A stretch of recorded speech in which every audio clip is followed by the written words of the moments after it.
శ్రీరాఘవం దశరథాత్మజమప్రమేయం సీతాపతిం రఘుకులాన్నవయరత్నదీపం ఆజానుబాహు అరవిందదలాయతాక్షం రామం నిశాచరకరం నమామి. సదాశివసమారంభాం శంకరాచార్యమధ్యమాం అస్మదాచార్యపర్యంతాం వందే గురుపరంపరాం.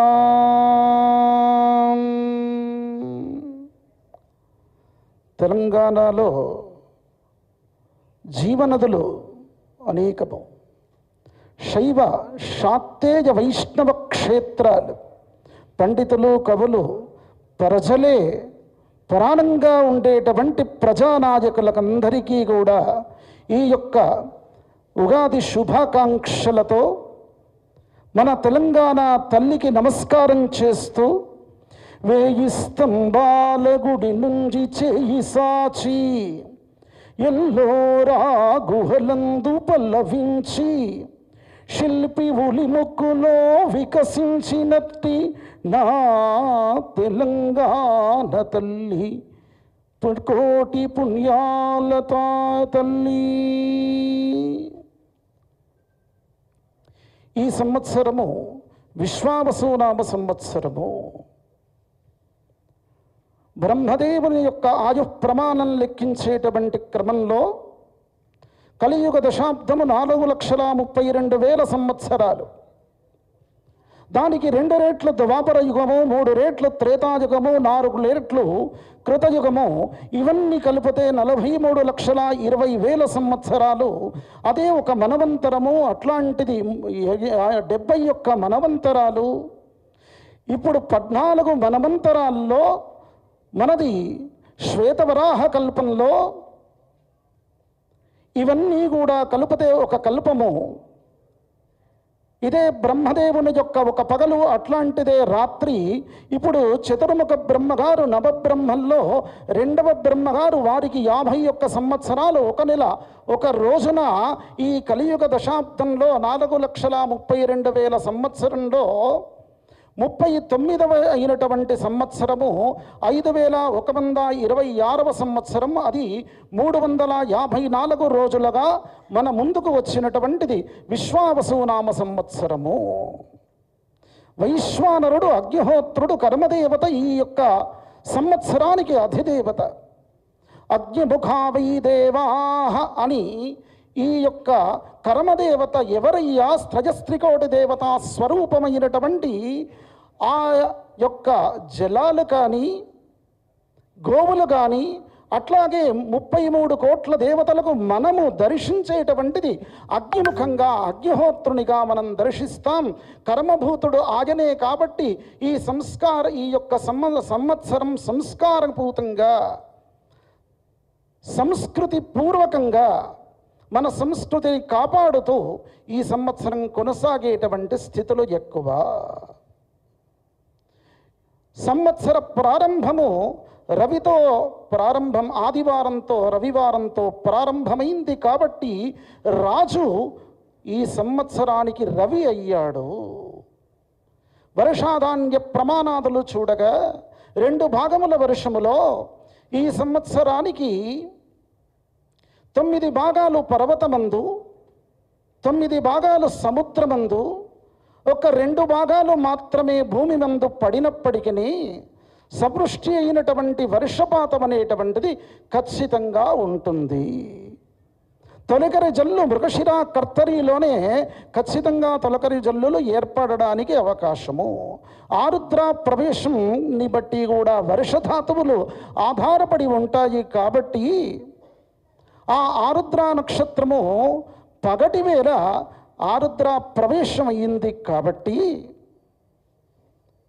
తొలకరి జల్లులలో కొంత జాప్యం, అప్పుడు తక్కువ వర్షంపాతం పడినప్పటికీ సంవత్సర మధ్యకాలం వచ్చేసరికి, వర్షాకాలంలో మధ్యకాలం వచ్చేసరికి ఎక్కువ వర్షాలు పడడానికి అవకాశమే.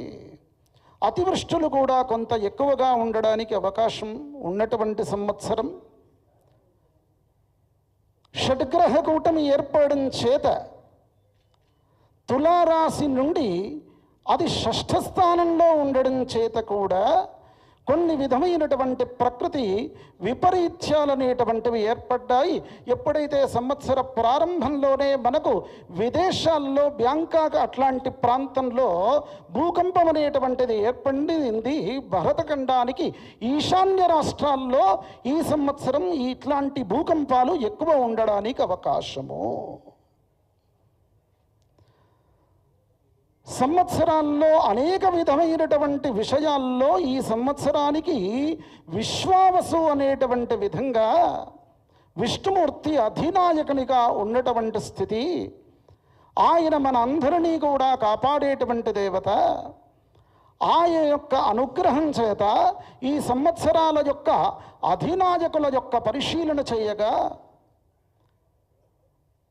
నవనాయకుల్లో 6 అశుభులవుతారు, 3 మాత్రమే శుభులయ్యారు. ఈ యొక్క గ్రహాలను బట్టి ఏ రోజునాడు ఏ వారం వస్తుంది, ఆ రోజును బట్టి ఈ యొక్క మంత్రివర్గం ఎట్లా ఉంటుంది, ప్రజలకు ఏ విధమైనటువంటి పరిపాలన చేస్తారు, ప్రజలు ఏ విధంగా తృప్తిగా ఉంటారు, సుభిక్షంగా ఉంటారు అనేటువంటి విధం ఈ యొక్క నవనాయకులను బట్టి ఆధారపడి ఉండేటువంటి స్థితి. రవి రాజు అయ్యాడు అని చెప్పాను. రవి రాజు అయినటువంటి సందర్భంలో ఏ విధంగా ఉంటుందంటే అన్యోన్య వైరం క్షితిపాలకానాం నాట్యం భుముచ్యంతి బలాహకాశ్చ భూపాద్వయం శస్త్రభయం నరాణాం అపదూరినేషే. అన్యోన్య వైరాలనేటువంటివి రాజుల మధ్య ఎక్కువగా ఉండడానికి అవకాశం ఎక్కువ ఉంటుంది. ప్రజాపాలన పైన దృష్టి పెట్టక వీరి యొక్క యుద్ధాలే వీరి యొక్క సీటు కాపాడుకునేటువంటి పదవులు కాపాడుకునేటువంటి స్థితులే ఎక్కువగా ఉండేటువంటి పరిస్థితులు. స్వార్థపూరితమైనటువంటి బుద్ధి ఎక్కువగా పెరిగేటువంటి స్థితులు ఉంటాయి. ఉపనాయకులు 31 మంది సహాయ మంత్రులు, కానీ వారిలో 20 మంది శుభులైనప్పటికీ 21 మంది శుభులైనప్పటికీ పాపులు 10 మందే అయినప్పటికీ వారి చేతిలో అధికారం అనేటువంటిది ఉండదు. ముఖ్యమైనటువంటి నాయకులు ఎవరైతే ఉన్నారో ఆ విధమైనటువంటి నాయకుల్లో అధికారం ఉంటుంది. అధికారంగా ఉన్నటువంటి వారు ఎవరైతే ఉన్నారో సదాభిప్రాయంతో పరిపాలన చేసేటువంటి స్థితి తక్కువగా ఉండడానికి అవకాశం. అంతేకాకుండా చంద్రుడు మంత్రి అయ్యాడు. చంద్రుడు మంత్రయ్య సందర్భంలో సృష్టి అనేటువంటి స్థితి. సృష్టి సర్వసస్యాని ఫలితాని భవంతి చ క్షేమారోగ్యం సుభక్షం శాశం కేశ చివేసతి అనేటువంటి విషయం. అంటే ఇందాక చెప్పాను, సంపూర్ణమైనటువంటి వర్షాలు అనేటువంటివి పడతాయి. సృష్టి అనేటువంటి స్థితి ఖచ్చితంగా మంచి వర్షాలు ఉంటాయి.